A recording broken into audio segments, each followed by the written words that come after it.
কিয়ামতের ময়দানে সবাই মিলে সাইয়েদনা আদম আলাইহিস সালামের কাছে যেয়ে বলবে, ইয়া আবাল বাশার ইয়া আউয়ালাল আম্বিয়া, ও আদম নবী, আপনি দুনিয়ার বুকে প্রথম নবী। আল্লাহ নিজ হাতে আপনারে 60 হাত লম্বা করে বানিয়েছেন, আপনার সম্মানে ফেরেশতাদেরকে সেজদা দিতে বলেছেন। দুনিয়ার প্রথম নবী, প্রথম মানুষ আপনি। আপনি আল্লাহরে যে সুপারিশ করেন যেন আল্লাহ বিচার শুরু করে। আদম আলাইহিস সালাম বলবেন, আমি পারবো না, মাফ করো আমাকে, আমি পারবো না। ওই যে ভুল করে গন্ধম খেয়ে ফেলেছি, নিষিদ্ধ গাছের ফল খেয়ে ফেলেছে, আমি বড় লজ্জিত, অনুতপ্ত, আমি পারবো না। আজকে আল্লাহ এত রাগান্বিত হয়েছে, আগে কখনো আল্লাহ এত রাগান্বিত হয় নাই, ভবিষ্যতেও আল্লাহ কখনো এত রাগান্বিত হবে না। আমি পারবো না। এক কাজ করো, তোমরা নূহ আলাইহিস সালামের কাছে যাও। কোন নবী? লোকেরা এবার পাগলের মতো দৌড়াতে দৌড়াতে আল্লাহর নবী নূহ আলাইহিস সালামের কাছে যেয়ে বলবে, ইয়া নবী আল্লাহ নূহ, আনতা আউয়ালুর রুসুলি ফিল আরদ, আপনি জমিনে প্রথম রাসূল। আদম আলাইহিস সালাম নবী ছিলেন, রাসূল ছিলেন না। এই দুনিয়ার বুকে প্রথম রাসূল ছিলেন আল্লাহর নবী নূহ আলাইহিস সালাম। সবাই বলবে, ও নবী আল্লাহ নূহ, রাসূল আল্লাহ নূহ, আল্লাহ আপনাকে আবদান শাকুরা, শুকরগুজার বান্দা বলে কোরআনে বলেছে। কোরআনে নূহ আলাইহিস সালামের নামেও সূরা আছে না নাই? আপনি আল্লাহর প্রিয় বান্দা, প্রিয় রাসূল। দেখেন আমাদের কি দশা, ঘামতে ঘামতে শেষ। জমিনটা তামার জমিন, সূর্যটা মাথার কাছে, কি করবো আর পারি না, ঘামতে ঘামতে আর কত ঘামবো, কত দাঁড়িয়ে থাকবো। আল্লাহরে যে বলেন বিচার যেন শুরু করে। নূহ আলাইহিস সালাম বলবেন, আমিও পারবো না, আমিও পারবো না। আমি আমার ছেলের জন্য এক কথা বলে ভুল করে ফেলছি।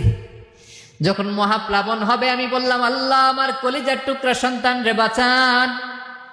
আল্লাহ বললেন, ও নূহ, সে তোমার সন্তান না, কারণ সে ঈমান আনে নাই, সে পাহাড়ের উপর দাঁড়িয়েছে, দেখি কেমনে সে বাঁচে।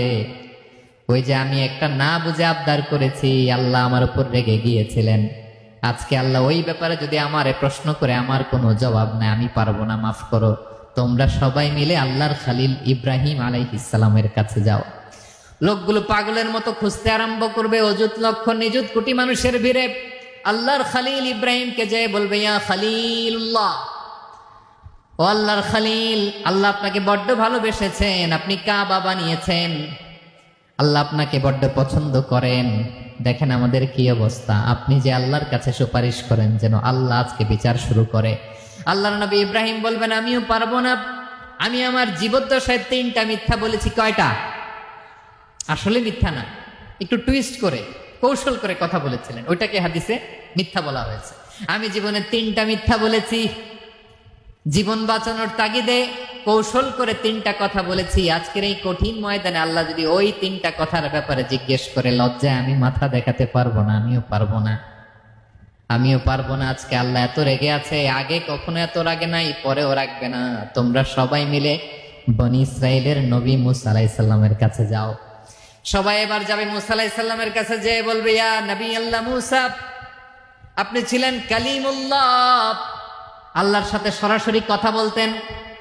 রব্বুল আলামিন আপনাকে তাওরাত কিতাব দিয়েছেন, আপনি যে একটু সুপারিশ করেন। আল্লাহর নবী মূসা বলবেন, মাফ করো, আমিও পারবো না। আমি দুনিয়ার বুকে ভুল করে একটা মানুষকে মেরে ফেলেছি। আমি মারছিলাম আদব শিক্ষা দেওয়ার জন্য এক থাপ্পড়, এই থাপ্পড়ে যে ওই লোক মরেই যাবে আমি জানতাম না। আজকে আল্লাহ যদি জিজ্ঞেস করে কেন মারলা, জবাব আছে? ওই লজ্জায় আমি অনুতপ্ত, আমি পারবো না, আমার এই কথা বলো না। আজকে আল্লাহ বড্ড রেগে আছে, আমি পারবো না। তোমরা আল্লাহর নবী ঈসা আলাইহিস সালামের কাছে যাও। কিয়ামতের ময়দানে মানুষগুলো পাগল পাড়া হয়ে আল্লাহর নবী ঈসা আলাইহিস সালামের কাছে যাবে, যে বলবে, নবী ঈসা আপনি রূহুল্লাহ, বাবা ছাড়া আল্লাহ আপনাকে বানিয়েছেন, ইনজিল কিতাব দিয়েছেন, মৃত মানুষকে আপনি জীবিত করতে পারতেন। আজকের এই কঠিন বিপদের দিনে আপনি আমাদের সাহায্য করেন। আল্লাহর কাছে যে বলেন যেন বিচার শুরু করে। ঈসা আলাইহিস সালাম বলবেন, আমিও পারবো না। ইন্নী উবিদতু মিন দুনিল্লাহ, আমার উম্মত খ্রিস্টানেরা আল্লাহরে বাদ দিয়ে আমি ঈসার ইবাদত করেছে। আমার মা ম্যারি আর আমাকে ডাকতো জেসাস ক্রাইস্ট, আমার ইবাদত করেছে। যদিও আমি আমার ইবাদত করতে বলি না, ঈসা আলাইহিস সালামও ইবাদত করতে বলেছেন একজনের, তিনি কে? আল্লাহর নবী ঈসা আলাইহিস সালাম বলবেন, আমিও পারবো না। আজকে আল্লাহ অনেক রেগে আছে, আমি পারবো না। তবে একটা পরামর্শ দিতে পারি, একটা সাজেশন দিতে পারি। আজকের দিনে এই কঠিন মুসিবতের কালে, এই কঠিন সময়ে কেউ আল্লাহর দরবারে দাঁড়িয়ে একটা টু শব্দ করার ক্ষমতা কারো নাই। একমাত্র আখিরি জামানার পয়গাম্বর বিশ্বনবী মুহাম্মদুর রাসূলুল্লাহ ছাড়া। মানুষগুলো এবার আগুনের মধ্যে পানি দিলে যেমনি আগুন নিভে যায়, দাউ দাউ করা হৃদয়ে জ্বলন্ত আগুন তাদের ঠান্ডা হবে। কিয়ামতের ময়দানে ওই বিভীষিকাময় সময়ে মুসিবতের কালে মানুষগুলো পাগল হয়ে বিশ্বনবীকে খুঁজতে আরম্ভ করবে। সবাই মিলে বিশ্বনবীর কাছে যে বলবে, ইয়া রাহমাতাল লিল আলামিন, ইয়া খাতামান নবীন, রাহমাতাল লিল আলামিন। দেখেন আমাদের কি অবস্থা, কি কঠিন বিপদে আমরা আছি, দাঁড়াতে পারি না, সূর্যের আলোতে ঘেমে হয়রান। আজকে কেউ সুপারিশ করতে পারবে না। সব নবীরা অপারগতা স্বীকার করেছে, তারা বলেছে আপনি ছাড়া কেউ নাকি আল্লাহর সামনে দাঁড়াতে পারবেন না, আপনি একটু সুপারিশ করেন। বিশ্বনবী বলবেন, আসো আসো, আজকের দিনে আমি ছাড়া আল্লাহর সামনে কেউ দাঁড়াতে পারবে না। বিশ্বনবী মাকামে মাহমুদে যে আল্লাহু আকবার বলে সিজদায় লুটিয়ে পড়বেন। আল্লাহ রাব্বুল আলামিন বিশ্বনবীকে এমন কিছু চমৎকার শব্দ শিখাবেন, ওই শব্দগুলো দিয়ে আল্লাহর প্রশংসা করে বিশ্বনবী কাঁদতে আরম্ভ করবেন।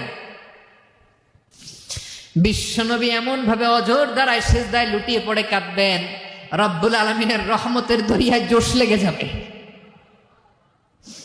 রব্বুল আলামিন এই দৃশ্য থেকে সহ্য করতে পারবেন না। রব্বুল আলামিন বলবেন, ইয়া মুহাম্মদ ইরফা রাসাক, ও নবী আপনি মাথা তোলেন, মাথা তোলেন, আপনার কান্না আমি সহ্য করতে পারি না। নবী আপনি মাথা তোলেন, সাল তুতা, আজকে আপনি যা চাবেন তাই দেব। নবী আপনি সিজদা থেকে মাথা তুলেন, সাল তুতা, যা চাবেন তাই দেব। ওয়াশফা তুশাফা, যার জন্য সুপারিশ করবেন তার সুপারিশ কবুল করে নেব। বিশ্বনবী এবার মাথা তুলবেন। যে বিভীষিকাময় সময়ে প্রত্যেক নবী বলেছেন আমি পারবো না, প্রত্যেক নবী বলেছেন নাফসি নাফসি, আমার কি হবে আমি জানি না, আল্লাহ আমারে বাঁচাও। প্রতিটি নবী বলবেন নাফসি নাফসি, আল্লাহ তুমি আমারে বাঁচাও, আমারে বাঁচাও। বিশ্বনবী মাথা তুলবেন, তুলে বলবেন রব্বি হাবলি উম্মতি, আল্লাহ তুমি আমার গুনাহগার উম্মতকে বাঁচাও। এই দুনিয়ার বুকে রব্বুল আলামিন সব নবীকে একটা করে দাওয়া মুস্তাজাবা দিয়েছেন, মানে যে দোয়া করলে কবুল হয়ে যায় সাথে সাথেই। দাও বিহা, দুনিয়ার সব নবীরা ওই দোয়াটা দুনিয়ায় করে ফেলেছে। সব নবীকে আল্লাহ একটা করে দোয়া দিয়েছেন, নবী দোয়া করলেই কবুল। সব নবীরা ওই দোয়া করে ফেলেছে দুনিয়াতে। বিশ্বনবী বলেন আমি করি নাই। ওয়া ইন্নী আখতাবিউ দাওয়াতি শাফাআতান লি উম্মতি ইয়াউমাল কিয়ামাহ, আমার ওই স্পেশাল দোয়াটা আমি দুনিয়ার বুকে কঠিন বিপদে পড়েও কোনোদিন করি নাই। আমি আমার স্পেশাল দোয়াটা কিয়ামতের দিন আমার গুনাহগার উম্মতকে সুপারিশের জন্য রেখে দিয়েছি। আল্লাহ বলবেন নবীর ফারাসাক, মাথা তোলেন, আর কাঁদবেন না। বিশ্বনবী মাথা তুলবেন, আল্লাহ বলবেন সাল তুতা, আপনি যা চাবেন তাই দেব। ওয়াশফা তুশাফা, সুপারিশ করেন, সুপারিশ কবুল করব। বিশ্বনবী বলবেন আল্লাহ ওই স্পেশাল দোয়াটা দুনিয়াতে করি নাই, আজকে আমি তোমার দরবারে দাঁড়িয়ে কিয়ামতের দিন ওই দোয়াটা করছি। আল্লাহ আমার যে উম্মতের হৃদয়ে যাররা পরিমাণ ঈমান আছে, আমার একটা উম্মতকেও তুই জাহান্নামে ঢুকাতে পারবা না। বিশ্বনবী পাগলের মতো একবার হাউজে কাউসারে যাবেন, একবার সিরাতে যাবেন, একবার পুলসিরাতের দিকে, একবার হাউজে কাউসারের দিকে পাগলের মতো দৌড়াতে থাকবেন, তার কোনো গুনাহগার উম্মত যাতে জাহান্নামে ঢুকে না যায়। সেদিন কেউ সুপারিশ করতে পারবে না বিশ্বনবী ছাড়া। এজন্য 5 নম্বর আল্লাহ বললেন মান যাল্লাযী ইয়াশফাউ ইনদাহু ইল্লা বিইযনিহি, কার সাহস আছে, কার এত বড় বুকের পাটা কিয়ামতের কঠিন দিন আল্লাহর সামনে দাঁড়িয়ে সুপারিশ করবে? কারো ক্ষমতা নেই, কারো ক্ষমতা নাই। বিশ্বনবী সেদিন সিজদায় পড়ে উম্মতের জন্য কাঁদবেন, সবাই কাঁদবে নাফসি নাফসি, আল্লাহ আমারে বাঁচাও, আল্লাহ আমারে বাঁচাও। বিশ্বনবী বলবেন উম্মতি উম্মতি, বিশ্বনবী আমার জন্য কাঁদবেন। আপনার জন্য কাঁদবেন, আমাদের জন্য সেদিন কেঁদে কেঁদে জাহান্নামের দরজায় দাঁড়িয়ে আমাদেরকে টেনে টেনে জান্নাতে ঢুকাবেন। এজন্য এই বিশ্বনবীর ভালোবাসা যেন আমাদের হৃদয়ে ভরপুর থাকে। আমার ভাইয়েরা, প্রতি শুক্রবার বিশ্বনবীর উপরে বেশি বেশি যেন আমরা দুরূদ পড়ি। আমরা যখন বিশ্বনবীর সালাম দেই, দুরূদ পড়ি,